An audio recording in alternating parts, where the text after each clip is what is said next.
Kanalımdan herkese merhaba. Kanalıma hoş geldiniz arkadaşlar. Bugün sizlere çok güzel bir poğaça hazırladım.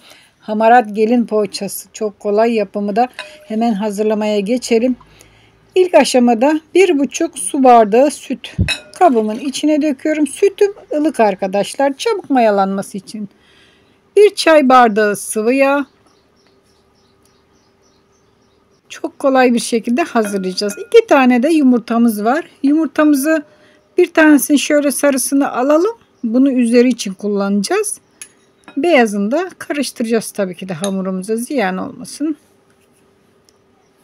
Şöyle hamurun içine onu da dökelim. Gördüğünüz gibi sarıyı buraya ayırdım. Göz ayarı tuz ilave ediyoruz.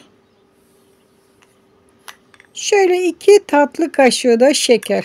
Biliyorsunuz şeker mayalı hamurlarda çok güzel mayalanmasını sağlar. Bir tane de yaş mayayı burada erittim. Onu da ilave ediyorum. Sadece suda erittim. Derin dondurucuya koyuyorum ben mayalarımın bozulmasın diye. Onun için bir tanesini şöyle ılık suda eritiyorum. Yoksa yaş maya zaten eritmeden de olur ama derin dondurucuda olduğu için eritiyoruz. Üzerine şimdi çırptık ve un ilavesine geçtik. Un ilavesi nasıl olacak arkadaşlar? Ele yapışmaz bir hamur olana kadar un ilavesini devam edeceğiz. Belli bir ölçüsü yok ama nereden baksanız 7-8 su bardağı un gidecektir. Çünkü un ölçüsü vermek tam denk gelmez. Onun için iyi değildir arkadaşlar. Onun için pek vermiyorum un ölçüsü ama şöyle bakın ele yapışmıyor. Hamurumuz hazır. Şöyle ister bir kapak kapatın, ister benim gibi bir poşet geçirin üzerine hava almasın ki çabucak mayalansın.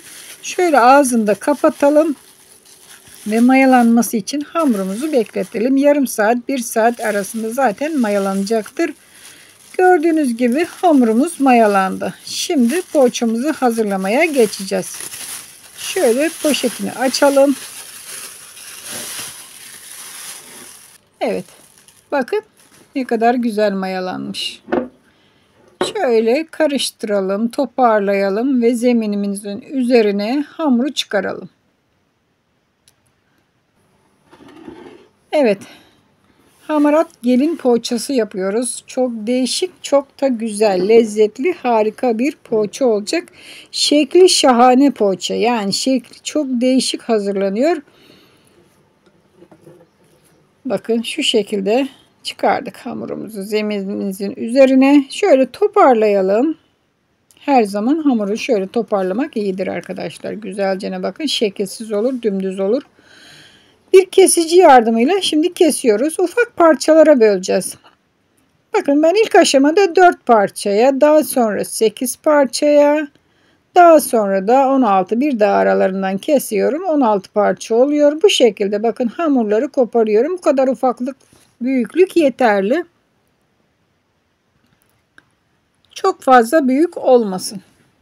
Evet. İşte bu şekilde. Şimdi ne yapacağız? Hamuru şöyle güzelce elimizle toparlıyoruz. Dümdüz bir şekil alması için. Bir kabın içine, bir fırın tepsisi gibi bir şeyin içine koyuyoruz. Bakın şöyle tepsinin içine koyuyorum.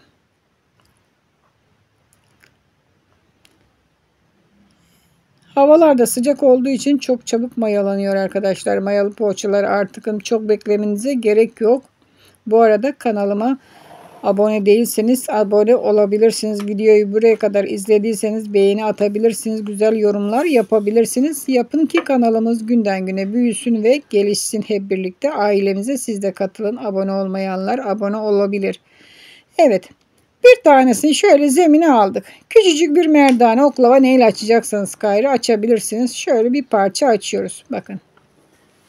Şimdi bir parçasını açtık. Şeklini vereceğiz şimdi poğaçanın. Şöyle bir kesici. İnce uzun şeritler kesiyoruz bakın. Şöyle incecik incecik şeritler kesiyoruz.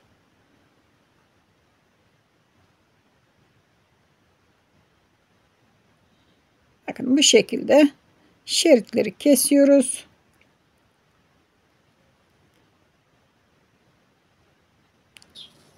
Evet bu kadar yeter. Yine keseriz.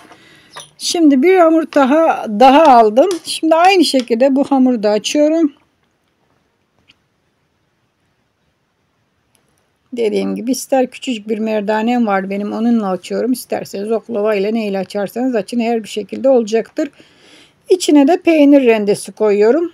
İstediğiniz peyniri kullanabilirsiniz. Lorunuz varsa lorunuzu koyabilirsiniz. İç malzemeyi de değiştirebilirsiniz. İsterseniz patatesli yapabilirsiniz. Kıymalı yapabilirsiniz. Bu tamamen size kalmış. Ben peynirli yapıyorum. İçine de nane maydanoz koymadım. Bu şekilde hazırlayacağım sadece. Bakın karşılıklı şimdi katlıyoruz.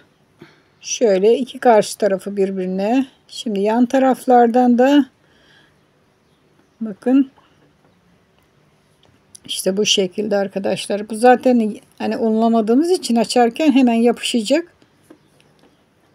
Yine de elinizle biraz toparlayın. Şöyle 4 köşe kare gibi bir şekil olacak. Şimdi sıra geldi şeklini vermeye üzerine. Kestiğimiz şeritlerden şöyle tam orta yere bir tanesini koyuyoruz. Bakın alt kısmına, ucundan alt kısmına geçittiriyoruz. Bir daha koyuyoruz. Ben 5 tane şerit koydum. İsteyen 3 tane de bırakabilir.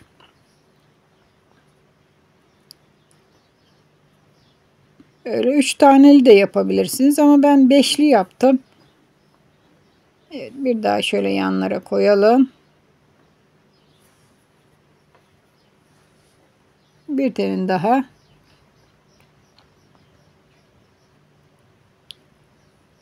Evet, gördüğünüz gibi 5 tane şerit koydum üzerine. Şimdi şu uç kısmını da kopardım. İster bir bıçakla kesin, ister de elinizle koparabilirsiniz. Gördüğünüz gibi şekli şahane, harika bir poğaça hazırladık. Değişik yapım aşaması. Diğer poğaçalara pek benzemiyor.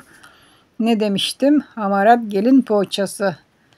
Yeni gelinler yapsınlar, kaynanalarına yedirsinler. Onlar da şaşırsın, nasıl maharetli benim gelinlerim desin. Evet, ikinci hamurumuzu yine aynı şekilde açmaya başlıyoruz. Artık hızlı çekimine geçtik arkadaşlar.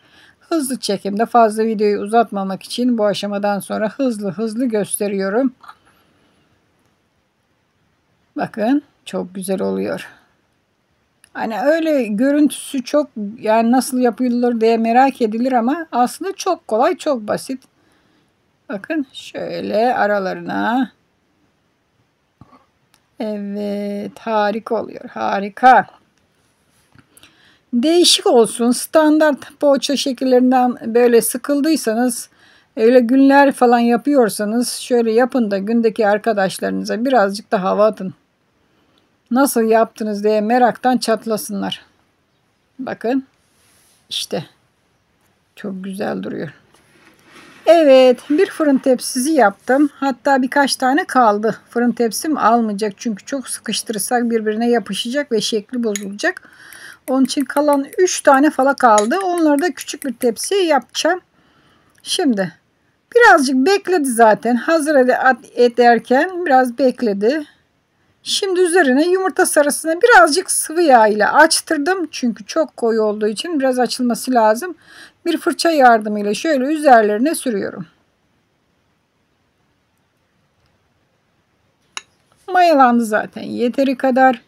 Üzerine yumurta sarısını da sürdük. Şimdi uç kısımlarına, şuralara bakın. Şöyle birazcık da susam. İsteyen çörek otu da koyabilir. Hani susamınız yoksa çörek otu koyun. O da yoksa hiçbir şey de koymayın. Yine de olur yani. Evet, susamını da koyduk. Fırına girmeye hazır. 200 derece fırında poğaçamızı pişirdik arkadaşlar. Gördüğünüz gibi ne kadar güzel oldu. Bakın harika oldu. Evet, poğaçamız harika oldu. Şimdi üzerine şöyle birazcık ben sıvı yağ süreceğim.